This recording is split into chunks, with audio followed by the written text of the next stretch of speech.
Bonsoir à tous, bienvenue à Un jour un psaume. Un jour un psaume, on est lundi 19h, et puis c'est une semaine un peu particulière puisqu'avec l'église Source de Vie, nous avons décidé de passer une semaine pour prier, une semaine pour prendre du temps avec Dieu, une semaine pour se rapprocher de Dieu, une semaine aussi pour intercéder pour les besoins de l'église, dans le sens où l'église a besoin de grandir, l'église a besoin de recevoir les dons les meilleurs, l'église a besoin d'être offensive, et je crois qu'on a besoin de réclamer la puissance de Dieu dans nos vies. Alors c'est une semaine, j'espère que vous allez pouvoir nous suivre tous les soirs pour un jour un psaume va un peu se transformer aussi en même temps en moment pour, c'est déjà le cas, hein, un moment pour se rapprocher de Dieu, mais un moment plus offensif cette semaine. J'espère que vous allez bien, alors que vous soyez du Canada, de Paris. Je salue Gérard, je salue tous les amis qui nous regardent à Paris, et je salue aussi tous les amis du Sud, bien sûr. Soyez les bienvenus. J'aime lire aussi vos commentaires. Merci pour vos commentaires, pour vos likes et aussi vos partages. On est ensemble pour quelques minutes pour lire et commencer une nouvelle phase à partir du psaume 60, un psaume de David, et on va vivre ensemble ce temps. Et en même temps, prendre un temps aussi, je vous encourage, nous, toute cette semaine avec l'église Source de Vie, on a mis en place un tableau que vous pouvez retrouver peut-être sur notre site internet. Ce tableau, on se met dans des cases de prière 24/24 pendant toute la semaine, du lundi, mardi, mercredi, jeudi, vendredi. On a un temps où on prend 1 heure dans la journée et on prie. On se rapproche de Dieu, mais on prie aussi pour que l'église avance. Vous voulez participer avec nous? C'est simple, vous prenez 1 heure dans la journée. Alors peut-être que vous pouvez vous inscrire sur le tableau. Alors je ne sais pas s'il y aura un lien, ou sinon vous allez sur notre site internet et vous pouvez vous inscrire en direct pour prier. C'est toujours bon de prendre du temps dans la prière, on aime ça. L'église ne peut pas avancer sans se mettre dans la prière. C'est pas la prière est une grande d'efficacité parce que Dieu est derrière, parce que nous réclamons la présence de Dieu, mais c'est bon de pouvoir prendre des temps un peu plus larges, des temps un peu plus précis avec Dieu. C'est bon de reprendre du terrain dans nos vies et dans la prière. Alors, le psaume 60, il nous est dit, au chef de chœur sur la mélodie, changer de Bible. Alors là, c'est une traduction ce soir, vous verrez, second 21.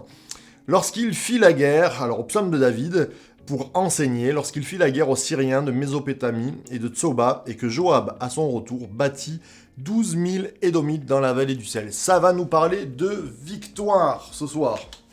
Ô Dieu, tu nous as repoussés, dispersés, tu t'es irrité. Relève-nous. Tu as ébranlé la terre, tu l'as fendue, répare ses brèches, car elle est vacillante. Tu as fait voir de dures épreuves à ton peuple, tu nous as fait boire un vin qui nous a étourdis, tu nous as donné à ceux qui te craignent le signal de la fuite devant les archers, afin que tes bien-aimés soient délivrés. Sauve-nous par ta main droite et exauce-nous. Dieu a dit dans sa sainteté, je triompherai, je partagerai Sichem, je mesurerai la vallée de Sukkot, Galad est à moi, Manassé est à moi, Éphraïm et le casque est de ma tête, et Juda mon sceptre, Moab est le bassin où je me lave. Je jette ma sandale sur Édom. Pays des Philistins, pousse des cris contre moi. Qui me mènera dans la ville fortifiée? Qui me conduira jusqu'à Édom? N'est-ce pas toi, ô Dieu, qui nous avais repoussés et qui ne sortait plus? Ô Dieu, avec nos armées, viens nous aider contre notre adversaire. Le secours de l'homme n'est qu'illusion. Avec Dieu, nous ferons des exploits. C'est lui qui écrasera nos adversaires. Amen, amen et amen.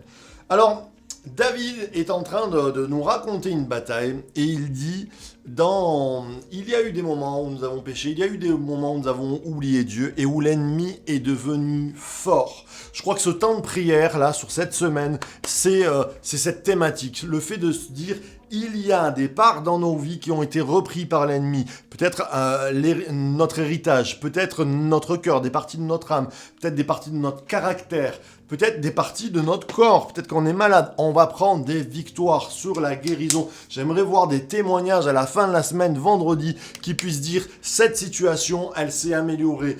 Cette maladie, elle a été chassée. » Parce que nous croyons que Dieu est un Dieu qui guérit, qui délivre, qui sauve encore aujourd'hui. J'ai un ami dans l'église qui s'appelle Enzo. Enzo, si tu nous regardes, je te fais un bisou. Et il a un accent italien, et quand il prie, il dit « tu es le Dieu qui n'a point changé. Et Dieu n'a point changé, il ne change pas. Et les victoires que David a prises, et combien c'est bon de lire ce psaume, parce qu'en introduction, il nous est dit « Quand Joab revint et qu'il bâtit 12 000 Édomites ».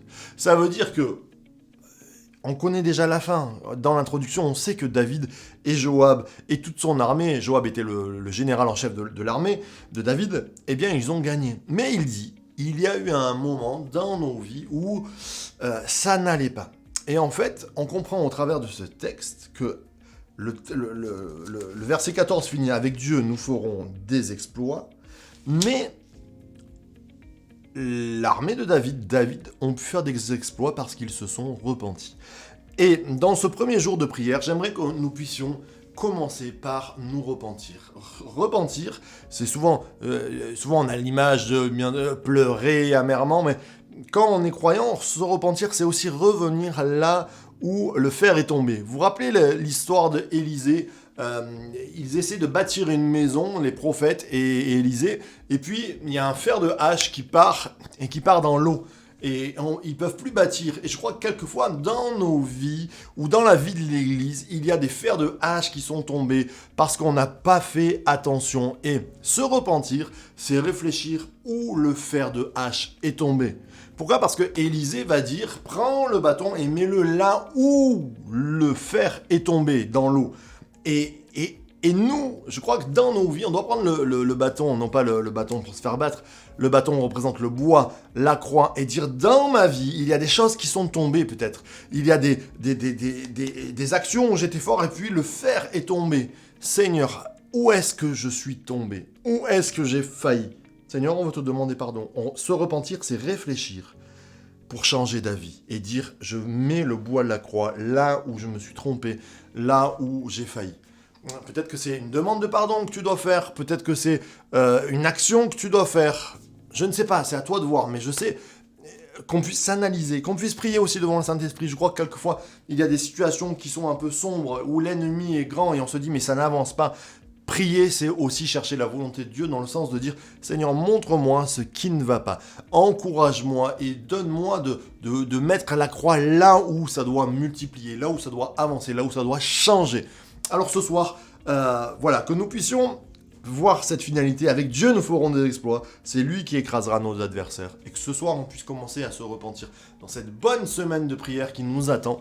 J'espère que nombre d'entre vous participent à ce moment de prière, que vous soyez chez vous. Alors à l'église, il va y avoir à 6h30 le matin. On a des rendez-vous, mais on prie aussi. C'est un 24/24 chez nous. Moi j'ai des heures précises là, dans la nuit où je viens chercher Dieu et où je prends des temps pour lui, une heure précise, pour intercéder pour ma vie, pour ma famille, mais aussi pour mon église, pour que l'église soit forte, pour que ton église soit forte et qu'elle aille de l'avant. Alors on va le faire, on va commencer ce soir en se repentant, en changeant d'avis sur notre vie, en disant Seigneur, viens me transformer, viens tout diriger, viens me montrer ce qui ne va pas. Prions. Notre Père, merci encore pour ta bonté, parce que ta parole, elle nous donne envie d'aller de l'avant. Et nous voulons prendre ce temps, cette semaine, pour prier, pour intercéder. Nous voulons te demander, Seigneur, fais grâce. Seigneur, je veux me repentir, chercher dans ma vie là où ça ne va pas, et dire, je ne veux plus de ces choses-là, où je veux appliquer le bois de la croix dans ma vie. Je veux prendre ce moment sérieux devant toi, parce que plus que la victoire dans ma vie, c'est toi que je veux, parce que j'aime ta présence, parce que il est bon de te connaître. Et je te prie pour mes amis qui sont là, qu'ils puissent, au travers de ce moment de repentance, Seigneur, appliquer la croix, ta croix dans leur vie, afin que ils puissent connaître la victoire. En ton nom, Jésus, nous avons prié, nous nous réjouissons de cette semaine qui s'ouvre sur des bénédictions. Amen, amen et amen. Je compte sur vous vendredi ou dès les jours où vous recevez la bénédiction pour mettre un commentaire, c'est-à-dire vous êtes guéri, amen. Maintenant, là, tu peux prier pour ta guérison. Dieu veut te guérir en direct, là, en vidéo, oui, il veut te guérir. Pour peut-être des sujets sur lesquels tu vas prier, tu vas voir déjà une action de Dieu cette semaine. J'attends vos commentaires. On se retrouve demain matin avec le Jesus Coffee dès 7h. Et puis à 7h du soir avec un jour, un psaume. Soyez bénis, source de vie de Church to Be.